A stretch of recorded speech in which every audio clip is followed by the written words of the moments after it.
bienvenidos a un nuevo webinar organizado por el Departamento de Derecho Procesal Civil de la Facultad de Derecho de la Universidad Austral. Les damos una cordial recepción a esta segunda jornada de Derecho Procesal. Mi nombre es Jerónimo Lavolverde y junto a Iván Vigani estaremos moderando la actividad de esta tarde. En primer lugar, quería agradecer muy especialmente la colaboración de Paula Bonavena, secretaria del departamento, y de Victoria Ortelli, que desde Admisiones nos han hecho una colaboración gigantesca y han hecho posible esta jornada de Derecho Procesal. Sin dudas que ellas dos han sido un engranaje fundamental, tanto en la promoción como en la difusión y en la posterior inscripción de todos los asistentes a este evento. Luego de una novena edición extraordinaria de la Diplomatura de Derecho Procesal Civil y Litigación Oral, esta jornada que hemos pensado ha sido a modo de colofón de ese curso de posgrado. Sin duda que ha sido un curso atípico, en tanto la crisis sanitaria actual nos ha obligado al distanciamiento físico y nos ha privado de conocernos de manera presencial, pero no nos ha privado de conocernos en forma, digamos, virtual. Y es por ello que aprovecho a agradecerle a cada uno de los alumnos que sin dudas están ahí entre los asistentes, que al encender cada uno sus cámaras nos han permitido ingresar, aunque sea durante un lapso breve de tiempo, durante 2 días a la semana, los martes y los miércoles, en sus hogares, y que con cada una de sus intervenciones han hecho posible que cada una de las clases resulten sumamente amenas e intelectualmente desafiantes. Evidentemente, hay una preocupación muy profunda, no solo de la comunidad jurídica, sino de toda la sociedad civil, respecto de la independencia e imparcialidad del Poder Judicial. Prueba de ello es que la convocatoria a este evento ha sido cercana a las 1.300 inscripciones, y la cual nos pone sin dudas muy contentos. En la tarde de hoy tendremos el lujo de escuchar e interactuar con 4 expositores de lujo. Cada uno de los panelistas ha elegido un tema sobre el cual disertará, bajo una única consigna que les hemos propuesto.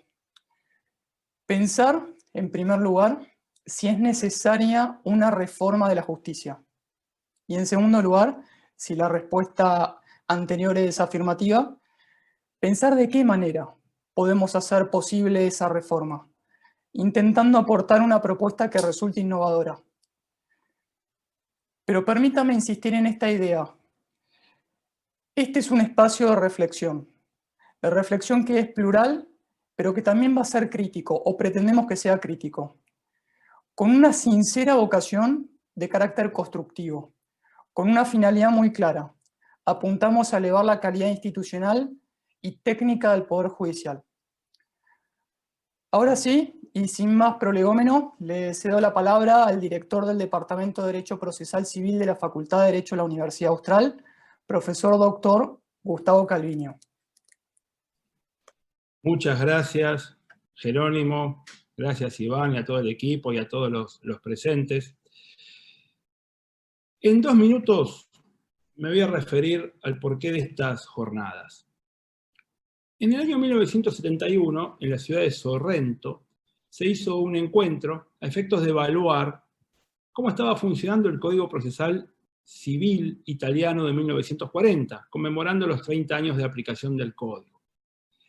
En ese encuentro, en un momento dado, un procesalista, Virgilio Andrioli, se puso de pie y exclamó: «¡La casa se quema!». Y hace años que Italia está teniendo problemas con su justicia. De hecho, es el país más condenado, uno de los más condenados por el Tribunal Europeo de Derechos Humanos, por problemas y retardo de la justicia. Ahora, ese Código Procesal Civil italiano fue en verdad una gran musa inspiradora de nuestros códigos procesales civiles en Latinoamérica. Y también influyó, no solamente en nuestro derecho procesal civil, sino también en nuestra mentalidad, y hasta el día de hoy.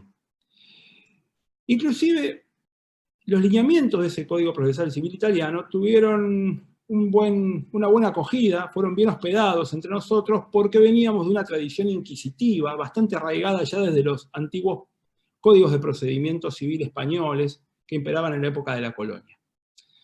De tal suerte, nuestra justicia civil, y esto sin ánimo de criticar, sino como bien decía Jerónimo hace un tiempo, hace unos minutos, con el ánimo de construir, nuestra justicia civil se apoya en un modelo eminentemente jurisdiccionalista, que además fue reafirmado e intensificado inclusive por nuestro Código Civil y Comercial, sancionado en el 2015. En este contexto, y tal como concluimos en las jornadas de filosofía procesal que hicimos el año pasado en el Departamento de Derecho Procesal Civil de la Universidad Austral, el interpretativismo, muy ligado al activismo judicial, deriva en el decisionismo judicial, que es de corte voluntarista. Por eso no es de extrañar que casi a diario, en los medios de información, nos enfrentemos a resoluciones que generan cierta perplejidad en el hombre de a pie y que no miden adecuadamente el impacto. Y esto, por supuesto, de alguna manera influye en un concepto desfavorable que hoy supimos conseguir los operadores de la justicia, jueces, funcionarios y abogados, que también somos responsables, ante la sociedad. Miren, me voy a remontar simplemente hasta 8 días atrás. En estos últimos 8 días, en la Argentina, encontramos lo polémico, lo inaudito y hasta lo horroroso. 23 de octubre.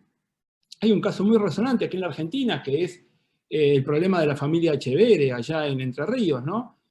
Y por la denuncia de Dolores Echevere por extorsión en contexto de violencia de género, el juez dispone medidas de protección de la denunciante contra sus hermanos y su madre por un plazo de 30 días, incluyendo en estas medidas de protección la prohibición de actos violentos, molestos y o perturbadores, cosa que está bien, pero también el juez avanza y dice, por cualquier medio radial, televisivo y o redes sociales, todo ello bajo apercibimiento de incurrir en el delito de desobediencia judicial impuesto por el artículo 239 del Código Penal, que es una pena leve de 15 días a 1 año. Aquí tienen en pantalla el código QR que los va a dirigir hacia la resolución de la que voy a hablar seguidamente después de esta. Pero continuando con el tema de la denuncia de Dolores Echevere, estamos viendo que el juez, en esta textura abierta, puede llegar a generar cierto temor a opinar en los destinatarios de la medida. Y esto de alguna manera interfiere con la libertad de expresión. Más aún cuando la Constitución de la provincia de Entre Ríos, que es bastante nueva, es del año 2008, en su artículo 12, tiene una norma muy clara al respecto, que dice textualmente: la libertad de la palabra escrita o hablada es un derecho asegurado a los habitantes de la provincia, sin que en ningún caso puedan dictarse, atención, medidas preventivas para el uso de esta libertad, ni restringirla, ni limitarla en manera alguna. Dejando de lado el conflicto, evidentemente vemos cómo tensionan cuestiones procesales con cuestiones constitucionales. Pero dejemos de lado lo polémico y vamos a lo inaudito, que es esta resolución que tienen ahí en el código QR. Y nos vamos de la provincia de Entre Ríos a la provincia de Chaco, donde un juez civil y comercial de primera instancia, el 19 de este mes, dicta una medida anticautelar autosatisfactiva, que es una rara avis dentro del derecho procesal, sostenido por una minoritaria corriente muy aislada. Y esta medida anticautelar autosatisfactiva se dirige contra, atención, cualquier resolución judicial o de cualquier otra índole que afecte la producción e industria forestal. Es decir, un juez dicta una medida para impedir el efecto de cualquier otra medida que vaya en contra de lo que él está entendiendo al respecto. Y atención, sin proceso. ¿Cuál era el objetivo de esta medida anticautelar autosatisfactiva? Bueno, el objetivo era detener una inminente medida cautelar que iba a dictar la Cámara Contencioso Administrativo de Resistencia, que había sido solicitada 3 días antes por una ONG, con el objetivo de proteger el medio ambiente, pidiendo la suspensión de ciertos permisos de desmonte. Miren qué cosa, ¿no? el juez ha creado una original manera de autoconcederse la última palabra en un sistema, sin proceso, y aún mal que le pese, a las instancias superiores. Pero ahora viene lo horroroso, lo más triste. 2 días después, nos conmovió a todos un linchamiento en Tucumán. Los medios hablaron de justicia por mano propia. Eso no es justicia, eso es castigo por mano propia. Es una manifestación horrorosa de nuestra decadencia institucional y de nuestro fracaso como sociedad. Es todo lo contrario a lo que es el debido proceso. Pero miremos para adelante. Tenemos que acercar la justicia a la sociedad, el derecho a la justicia y la justicia al sentido común. Tenemos que valorar y premiar el tremendo esfuerzo que están haciendo jueces, funcionarios, abogados, y que buscan avanzar en la construcción y el respeto de un marco institucional adecuado y basado en la Constitución Nacional. El derecho procesal en este entorno debe ser considerado porque aporta una herramienta para la reconciliación y la paz social, que es nada más y nada menos que la garantía del proceso. Método de debate instaurado civilizadamente para erradicar el uso de la fuerza ilegítima. Por lo tanto, estimados colegas, estas jornadas, como bien decía Jerónimo, tienen como objetivo abrir un espacio de reflexión, de autocrítica, de discusión, de acercamiento y de propuestas. Los panelistas vamos a hacer propuestas sometidas obviamente a las opiniones de todos. Porque hay algo que nos une a los que estamos en este momento conectados aquí. Todos anhelamos que nuestros hijos tengan una mejor justicia. De esta manera, damos por inauguradas las jornadas, agradeciendo a todos ustedes por su participación, y en especial a los más de 60 alumnos que nos han acompañado este año en la 9ª edición de la Diplomatura en Derecho Procesal Civil y Litigación Oral de la Universidad Austral, a las autoridades de la universidad, a los docentes y a los expositores invitados que hoy participan, y por supuesto al gran equipo que nos acompaña y que permite realizar estas actividades, que este año han contado con cerca de 3.000 inscriptos. Muchas gracias. Muchas gracias, Gustavo. Muchas gracias, Jerónimo.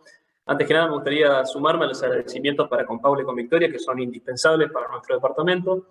A su vez, no quiero dejar de agradecer, como bien dijo Gustavo, y felicitar a la promoción 2020 de la Diplomatura en Derecho Procesal Civil y Litigación Oral. Ellos hicieron que este año sea un poco mejor. Es un gran grupo de colegas de varias jurisdicciones de este país, como Buenos Aires, Córdoba, Ciudad de Buenos Aires, Santa Fe, Río Negro, Neuquén, San Juan, Misiones, entre otras, y otros países como Uruguay, Bolivia, Perú y Panamá. Sin dudas, es una promoción compuesta por grandes profesionales, tanto en el ejercicio de la profesión como también como integrantes del Poder Judicial. Sin más, les proponemos la siguiente dinámica. Cada expositor disertará durante aproximadamente 30 minutos, seguido por un segmento de preguntas. En las pantallas de vuestros dispositivos se encontrarán en el margen inferior un botón de preguntas y de respuestas, o de questions and answers, a través del cual podrán canalizar cualquier comentario, interrogante o inquietud dirigida a los panelistas. Algunas serán respondidas por escrito y otras de manera oral al término de cada exposición. Empezando con la primera de los expositores, el primero de los ejes temáticos que veremos hoy es novedoso para el procesalismo argentino. ¿Alguna vez imaginaron el sistema de juicios por jurados en materia civil en Argentina? Hoy, Matías Mariano Deane nos contará sobre el juicio por jurados en Argentina, los perfiles de un nuevo paradigma o la necesidad de repensar el litigio civil. Nos hablará sobre los aspectos fundamentales y principios estructurantes y también sobre el reciente proyecto de ley presentado en Chaco sobre la materia. El doctor Deane es abogado por la Facultad de Derecho y Ciencias Sociales de la Universidad de Buenos Aires, egresado con diploma de honor al mérito académico. Es especialista en Derecho Penal por la Facultad de Derecho de la Universidad Austral y es magíster en Magistratura y Derecho Judicial por la misma Casa de Estudios. Es miembro de la Asociación de Magistrados y Funcionarios del Departamento Judicial de La Matanza, del Poder Judicial de la Provincia de Buenos Aires, y de la Asociación por Juicios por Jurados y del Instituto de Estudios Comparados y Ciencias Penales y Sociales de la República Argentina. Es, además, profesor de la maestría en Magistratura y Derecho Judicial de la Universidad Austral y profesor invitado de la Diplomatura de Juicio por Jurados de la Universidad de San Isidro y de la materia de grado sobre Juicio por Jurados en la Universidad de Buenos Aires. Ha participado en la elaboración de leyes de juicio por jurados en diferentes provincias argentinas y países de Latinoamérica y es capacitador de los poderes judiciales de Argentina para la implementación de los sistemas adversariales y por jurados.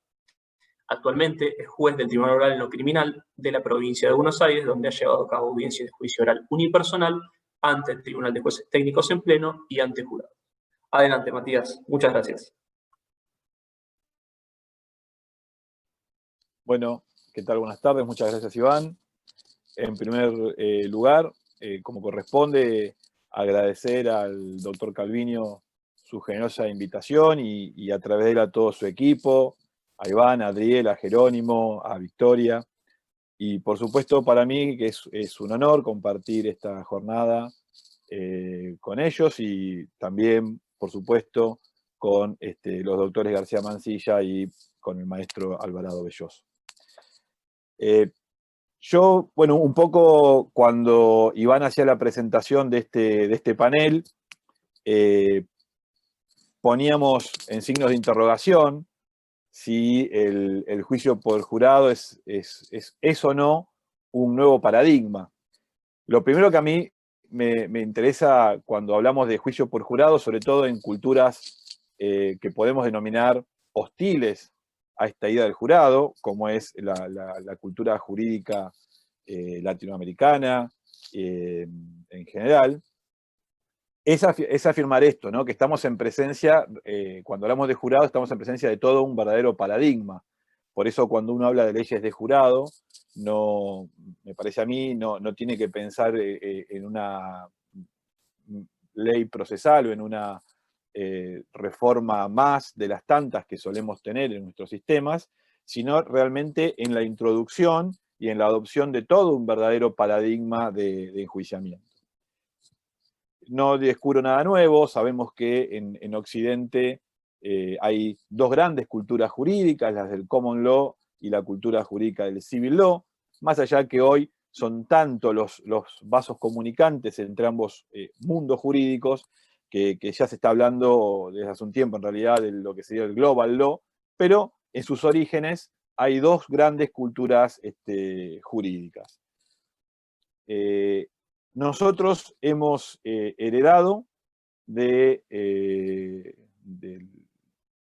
nuestra época de colonia española, hemos heredado las instituciones propias de la cultura jurídica del civil law, del derecho continental europeo. Esa es nuestra nutriente, si se quiere, y nuestras prácticas cotidianas desde la época de las primeras épocas de la independencia hasta ahora.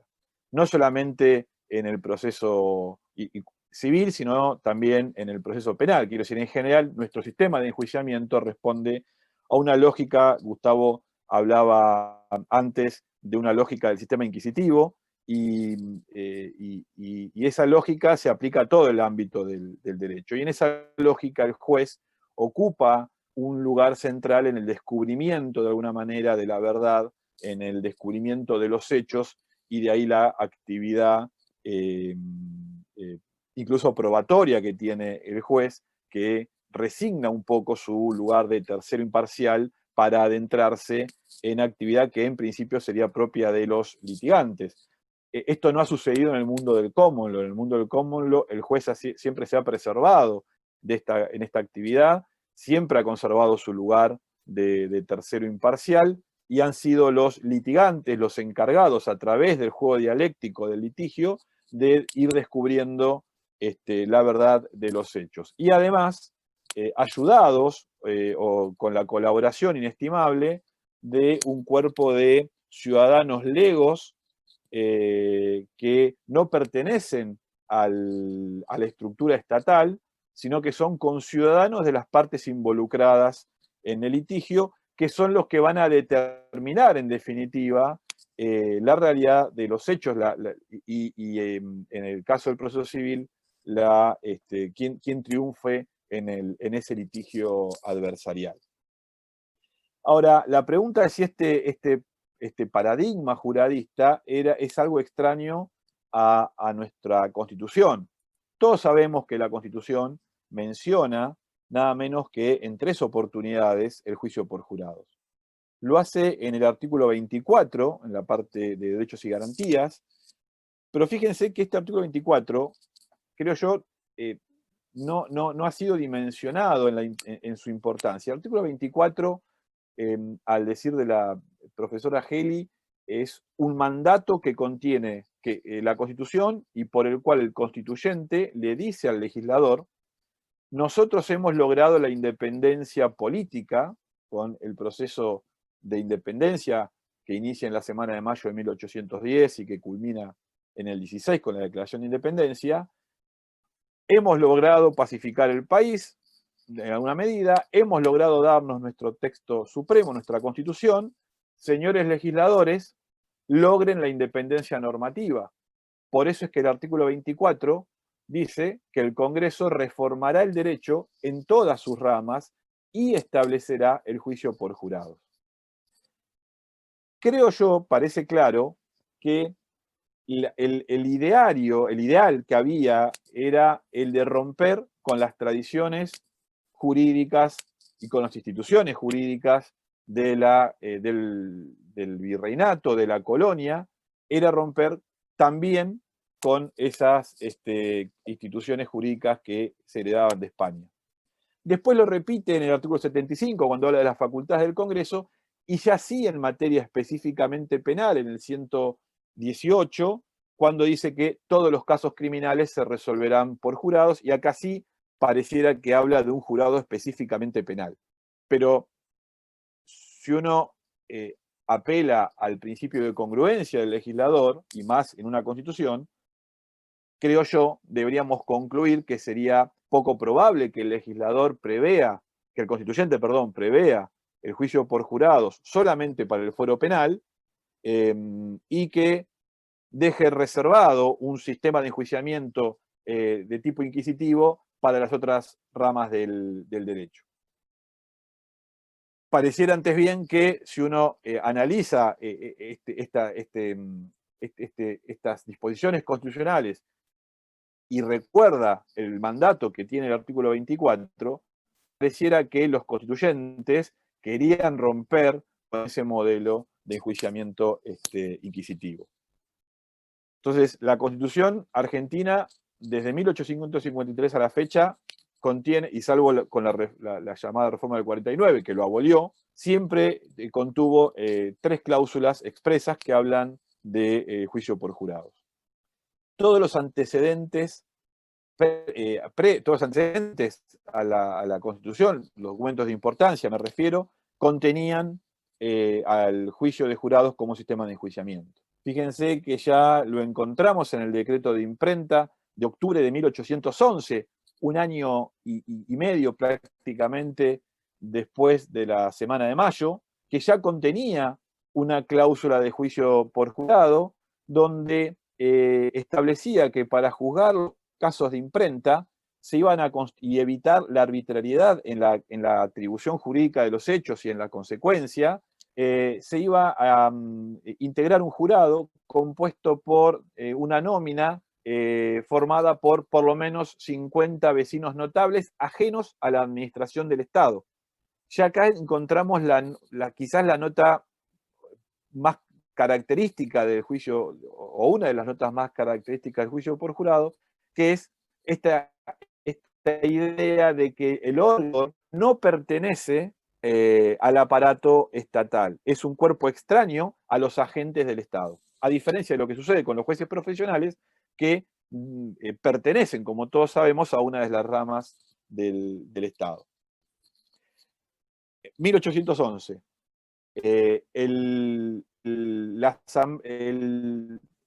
La asamblea que estaba preparatoria de la asamblea del 13, 1812, la comisión que estaba preparando los documentos para la asamblea del año 13, también mencionan al juicio por jurados. Los 2 intentos constitucionales anteriores, los del 1819 y los del 26, también mencionan la cláusula de juicio por jurados. Entonces, si uno ve los antecedentes de importancia que han existido en nuestra historia. Y además comprende el proceso histórico que permite arribar o consagrar nuestra independencia y darnos nuestra propia constitución, y verifica que el juicio por jurado está presente en 3 cláusulas constitucionales diferentes, y recordamos además que una de las fuentes de inspiración de nuestro modelo constitucional ha sido el de la Constitución de los Estados Unidos, me parece a mí, razonable concluir que el paradigma o el programa de enjuiciamiento que tuvo en miras el constituyente no ha sido el que después nos supimos legar, donde podemos observar como una suerte de continuidad histórica con las instituciones jurídicas que venían de la colonia. Que se ha dado en el ámbito penal, ustedes piensen que en el ámbito penal, recién con la restauración democrática en los años 80, han comenzado a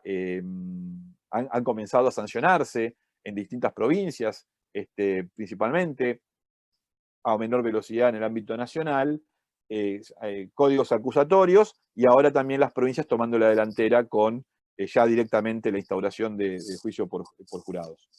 Y en el ámbito civil, por el contrario, pareciera como que esta continuidad ha sido más marcada y ha habido una mayor resistencia a introducirnos en este nuevo paradigma.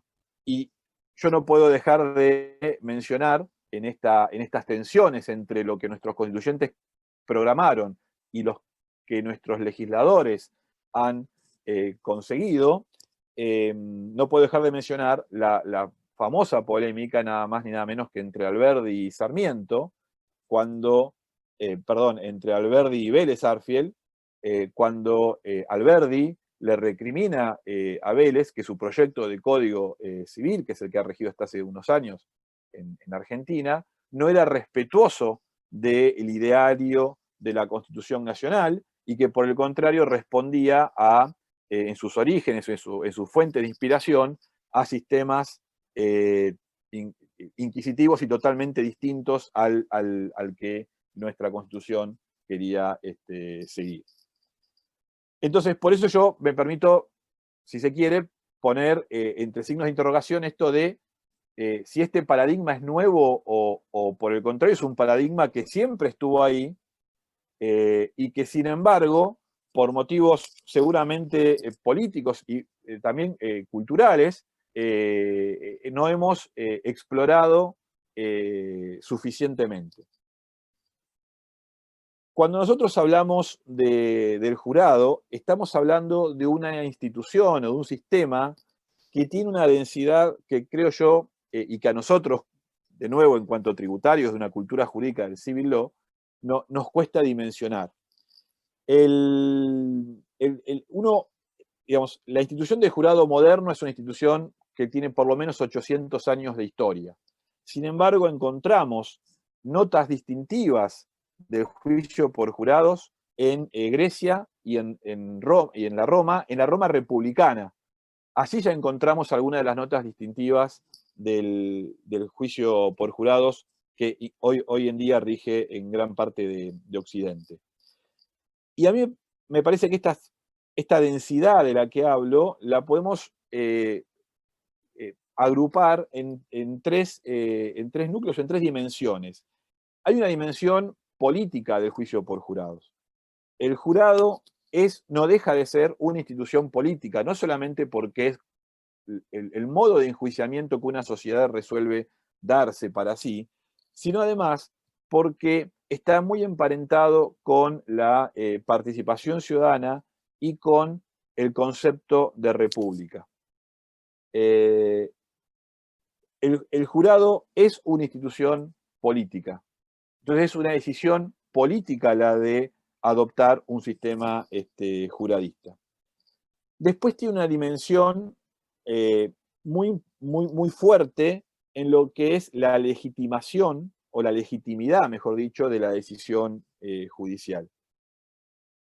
Y esto lo vemos en aquellas provincias donde han comenzado, como la provincia de Buenos Aires, Neuquén, Chaco, Mendoza, Entre Ríos, que ya han comenzado con implementación y con puesta en práctica de juicios por jurados en materia penal por el momento, más allá que, como se dijo, Chaco tiene hoy por hoy se están analizando, hay un proyecto de ley presentado en esa provincia de jurado civil, lo cual constituiría un hito fundamental en todo el sistema de administración de justicia, no solamente de Argentina, sino de Latinoamérica, que viene a acompañar este exitoso proceso de implementación del jurado en el ámbito penal, que es objeto de estudio en Estados Unidos, por ejemplo, porque realmente es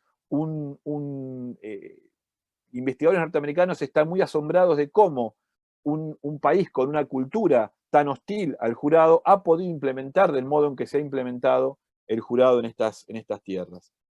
Pero quiero decir, esta decisión judicial, este veredicto del jurado, tiene una carga de legitimidad muy superior a la que tienen las decisiones que podemos tomar los jueces técnicos. Y yo cuando hablo de esto, hablo de ventajas o de garantías, cuando hable más adelante de algunas garantías que trae consigo el jurado. Son garantías, siempre me estoy refiriendo no a nivel individual, sino garantías o ventajas sistémicas. La legitimidad de la decisión de un cuerpo de ciudadanos ajenos a la administración es muy superior de aquella legitimidad que podemos exhibir o que podemos brindar quienes nos dedicamos en forma profesional a la tarea de juzgar.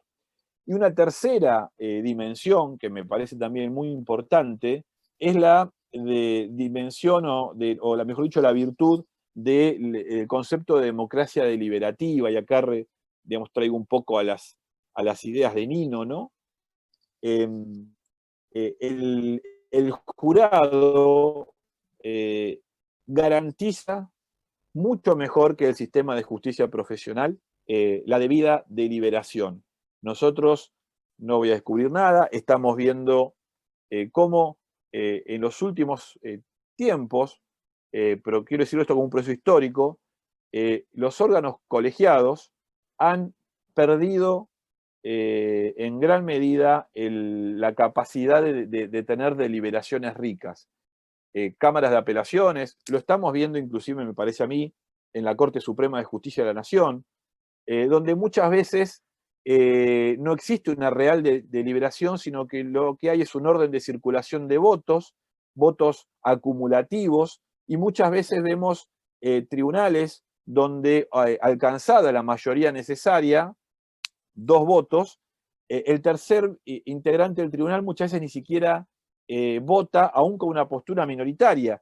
Y esto me parece a mí bastante grave, porque la deliberación es una garantía para el ciudadano, es, digamos, la obligación de los jueces de deliberar en forma previa a la toma de cualquier decisión, es una garantía de los litigantes en general y de los ciudadanos, ¿no? Entonces,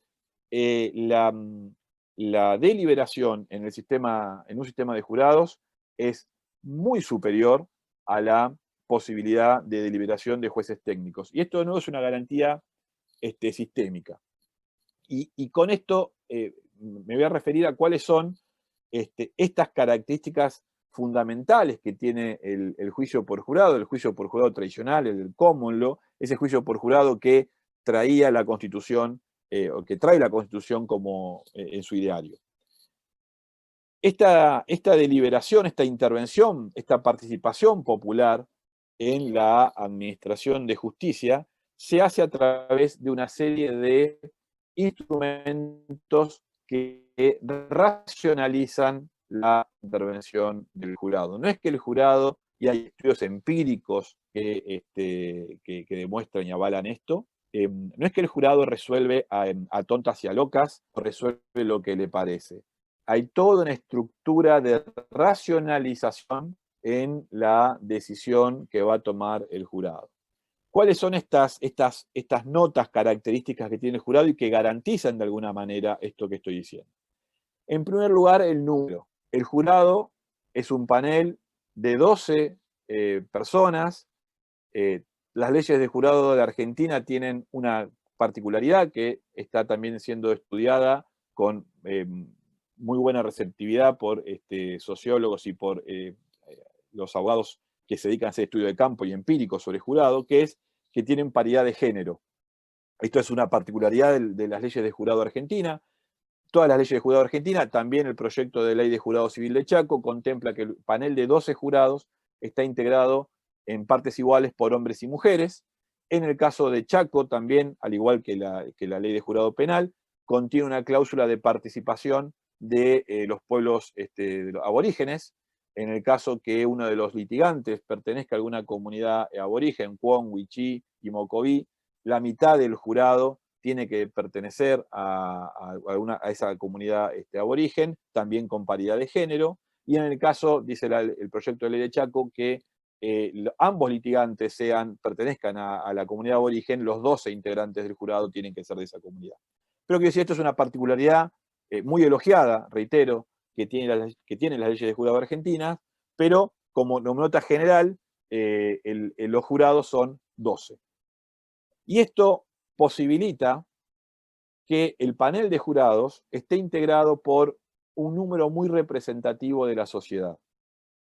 12, hay un juez norteamericano, no se sabe muy bien la historia por qué 12, algunos hablan de las 12 tribus de la vieja Inglaterra, otros hablan de los 12 apóstoles, y no se sabe muy bien el origen. Sí se sabe que siempre ha sido así, y un juez americano muy pragmático dijo, bueno, lo único que sabemos del número de 12 es que funciona bien, porque es un número lo suficientemente amplio para permitir una integración plural de distintos sectores de la sociedad, y eso enriquece la mirada que se va a tener sobre el tema de decidir, porque hay diferentes experiencias muy superiores a las que podemos tener, por ejemplo, 3 jueces de un mismo tribunal que por lo menos compartimos o que tenemos en común el haber elegido la profesión de abogado. Y también es un número lo suficientemente acotado para que no se transforme en una especie de asamblea popular de 500 personas como era en la antigüedad, en las reuniones en la plaza pública, ¿no? Ahora, este panel de 12 jurados, además, es un panel de 12 jurados que van a ser seleccionados previamente en una audiencia de selección o de guardir. A esa audiencia de guardir van a concurrir los litigantes y en audiencia pública y por supuesto en presencia del juez van a poder interrogar libremente a estos candidatos a jurados y van a poder ir recusando a aquellos jurados o potenciales jurados que entiendan o que tienen una posición tomada y por lo tanto no garantizan la imparcialidad, que va a dar lugar a una recusación con causa, y también pueden recusar sin causa aquellos que, por el motivo que sea, entiendan que no van a ser receptivos con su postura, con su teoría del caso. Si ambos litigantes hacen bien su tarea y deseleccionan de ese panel de potenciales jurados aquellos jurados que entienden más hostiles a su caso, los jurados que van a quedar y de los cuales van a ser seleccionados los 12 integrantes del panel definitivo, por definición van a ser aquellos jurados que estén en mejores condiciones o que ofrezcan mayor garantías a todos los litigantes en cuanto a su imparcialidad. Esta audiencia de guardir precisamente lo que viene a reafirmar y a garantizar es la imparcialidad del órgano juzgador de una forma mucho más dinámica, con mucha más participación de los litigantes y con motivos mucho más amplios de los que existen en relación a la justicia profesional, donde yo no podría, por ejemplo, en principio, recusar a un juez porque tiene alguna postura muy conservadora en alguna cuestión que tenga vinculación con mi litigio. Y sin embargo, yo en la audiencia de guardir, si detecto un potencial jurado que tenga esta postura, lo puedo excluir como integrante del panel de 12 jurados. La tercera característica es el requisito de la unanimidad. Esto hace que todas las voces del jurado sean igual de importantes y que todas las voces tengan que ser escuchadas.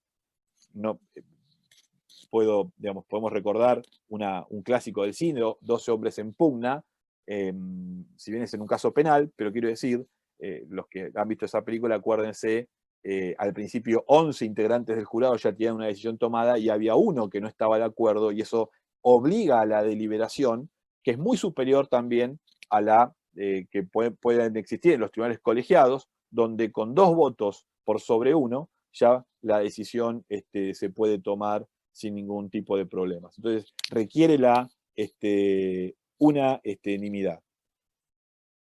La cuarta regla es la regla del secreto de la deliberación, y va atado con la regla de la irresponsabilidad del jurado, irresponsabilidad en cuanto a que ningún jurado puede ser molestado ni civil ni penalmente por la decisión que tome como jurado. Y todo lo que sucede en la sala de jurados es absolutamente secreto. Esta regla del secreto de la deliberación también es una regla antiquísima en el derecho inglés y que ha sido justamente adoptada porque en aquellos casos en donde el representante del rey, sobre todo, se enteraba del contenido de las deliberaciones y los resultados no eran acordes a los intereses de la corona, en general esos jurados o eran desterrados o directamente eran muertos. Y finalmente, un instituto que es muy novedoso para Argentina, para nuestro sistema, que es el de las instrucciones. El jurado va a resolver conforme la explicación del derecho que les dé el juez profesional, el juez técnico. Hay un mecanismo de colaboración muy fuerte entre el jurado y el juez técnico, y el juez técnico le va a tener que transmitir al jurado cuáles son las cuestiones de derecho que están involucradas en ese caso. Ahora, estas instrucciones, antes que las dé el juez al jurado, y que las da también en audiencia pública, viva voz, entregándole además una copia a cada jurado, estas instrucciones en forma previa, sin la presencia del jurado, en el despacho del juez, pero todo registrado, van a ser discutidas por los litigantes. Los litigantes van a proponer instrucciones, definiciones dogmáticas, categorías, se va a generar el litigio y en definitiva, por supuesto, va a resolver el juez el que va a determinar cómo se va a dar, cómo se va a transmitir esa categoría jurídica, esa instrucción al jurado. Y por supuesto que es uno de los supuestos de agravio, quizás el principal supuesto de agravio en materia de recursos que contiene la ley de jurados, que es el litigante que ha resultado perdidoso en una de esas instrucciones, va a poder agraviarse en el futuro, en caso de resultar adverso el juicio para su pretensión, demostrando que esa instrucción estuvo mal dada y que eso pudo llevar a confusión al jurado. Y además, las evidencias que va a escuchar el jurado son evidencias que las partes en una audiencia preliminar han litigado adelante del juez y por lo tanto son evidencias que han pasado un filtro muy riguroso, y esto es una etapa muy importante del jurado, la etapa preliminar al juicio propiamente dicho, y en donde los litigantes van a tener que litigar precisamente y poder argumentar respecto de la evidencia de la parte contraria sobre la relevancia, la confiabilidad y la posibilidad de que alguna evidencia cause un perjuicio indebido. Quiero decir, el jurado va a recibir instrucciones sobre el derecho aplicable, instrucciones que previamente los litigantes han podido discutir, y también van a recibir no cualquier evidencia, sino una evidencia que haya pasado un filtro muy importante en la etapa anterior y que por lo tanto, si se autorizó que esa evidencia sea presentada al jurado, es porque ya su discusión sobre, por supuesto, sobre su legalidad, pero también sobre sus credenciales, sobre la calidad de esa evidencia, ha sido también zanjada y ha sido autorizada por el juez. Por lo tanto, por eso decimos que el juicio por jurado es un juicio de superior calidad epistemológica, epistemológicamente hablando, porque la información que va a recibir el jurado es información de calidad, tanto en cuanto a la evidencia como en cuanto a la información sobre el derecho aplicable. Y con esto cierro. Esto último en relación a que la evidencia que vale es la evidencia que se presenta en la sala de juicio, es otra de las características, otra de las ventajas, mejor dicho, que trae aparejado el juicio por jurados. El juicio por jurado garantiza mucho mejor que el sistema de justicia profesional los principios de oralidad, de publicidad, de litigación adversarial. La litigación adversarial ha nacido en la historia en el seno del jurado. Digamos, el jurado y la litigación adversarial han nacido juntos en la historia. No se entiende uno sin el otro. Podríamos decir que el jurado es como la culminación, si se quiere, del desarrollo del proceso adversarial. Garantiza mucho mejor que el sistema de justicia profesional los principios de inmediación y de concentración, en tanto y en cuanto toda la evidencia tiene que ser presentada en la corte en audiencia pública, en forma oral. Nosotros somos testigos, y lo dice un operador del sistema, cómo los operadores constantemente terminamos deformando estos principios e introducimos mucha evidencia, aún en el ámbito penal, donde se supone que la oralidad reina desde hace unos cuantos años, se terminan introduciendo actas y prueba por escrito. Esto en el caso del jurado no puede pasar, y entonces me parece a mí que es un aspecto muy a tener en cuenta, que todos estos principios que tanto hemos estudiado y que muchas veces tanto declamamos, encuentran su ámbito natural y su garantía mejor en el sistema de jurados. No hay posibilidad que un juicio por jurado se desarrolle si no es a través de la oralidad, de la publicidad, de la actividad de las partes, recibiendo en forma inmediata la prueba. Finalmente, esto importa, me parece a mí, todo esto, y este es un desafío que tenemos, y es el desafío que vemos quizás más cuesta en estos procesos de transformación, que se puede ver en algunas provincias del pase de una cultura jurídica a la otra, es el abandono definitivo de la cultura del expediente, de la tramitación burocrática del expediente. El jurado nos obliga a pensar en términos de litigio, y no en términos de un trámite, una sucesión de actas escritas que se van incorporando a un cuerpo, a un legajo, y que se van acumulando para que alguien algún día las lea.